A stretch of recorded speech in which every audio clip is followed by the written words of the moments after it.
ఇంద్రలోకం మునుపెన్నడూ చూడని విధ్వంసాన్ని చూస్తోంది.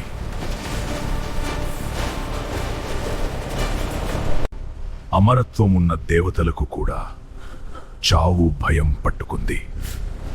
తన తండ్రి శివుడిలాగే అతడు కూడా సంహారానికి సిద్ధమయ్యాడు. హరిహరులు ఇద్దరూ ఈ ప్రళయాన్ని ఆపాలని నిర్ణయించుకున్నారు. అగ్నివేడికి సముద్రపు నీరు మరుగుతోంది.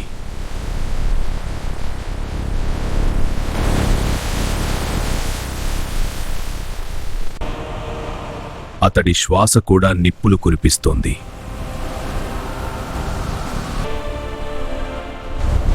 కసితో ఉన్న ఆ కళ్ళలో ఒక చిన్న చలనం, ఒక చిన్న సందేహం.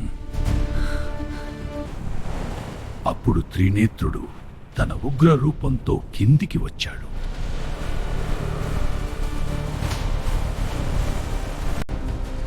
తనని సృష్టించిన తండ్రి మీదే తిరుగుబాటు మొదలుపెట్టాడు. బిడ్డా, నీ శక్తి లోకాన్ని దహించడానికి కాదు,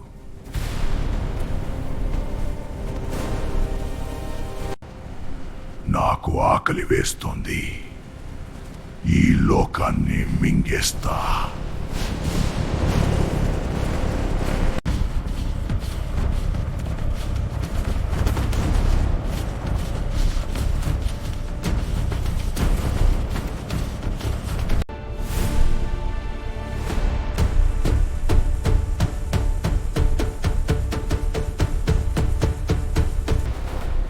ఆ ధ్వని తరంగాలు అతడి అగ్నిని బలహీనపరుస్తున్నాయి.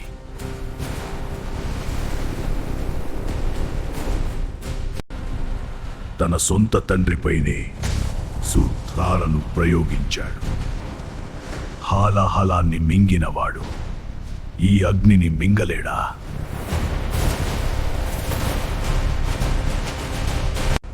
అగ్నిని దహించగలిగే మహాశక్తి ఆ పరమేశ్వరుడు.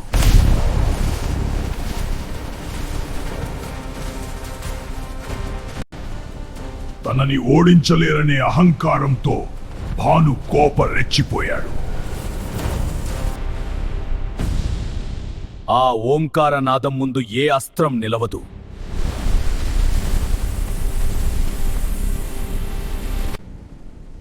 నీలో ఉన్న అగ్నిలోకాన్ని తగలబెట్టడానికి కాదు, చీకటిని చంపడానికి. అగ్నిని చల్లబరిచే గంగామాత ఉద్ధృతికి భాను వణికిపోయాడు.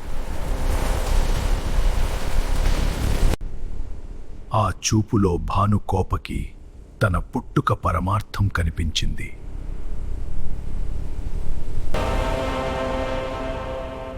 నేను చేస్తున్నది సృష్టా, నాశనమా?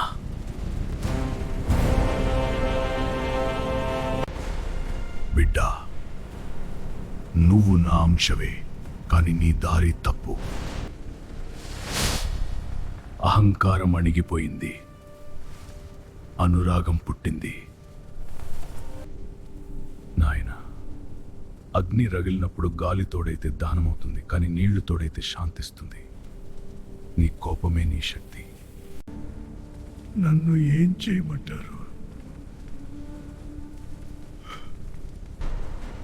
లోకంలోని పాపాన్ని దహించే బాధ్యత నీది. అతడు ఒక కొత్త రూపం తీసుకోవడానికి సిద్ధమయ్యాడు.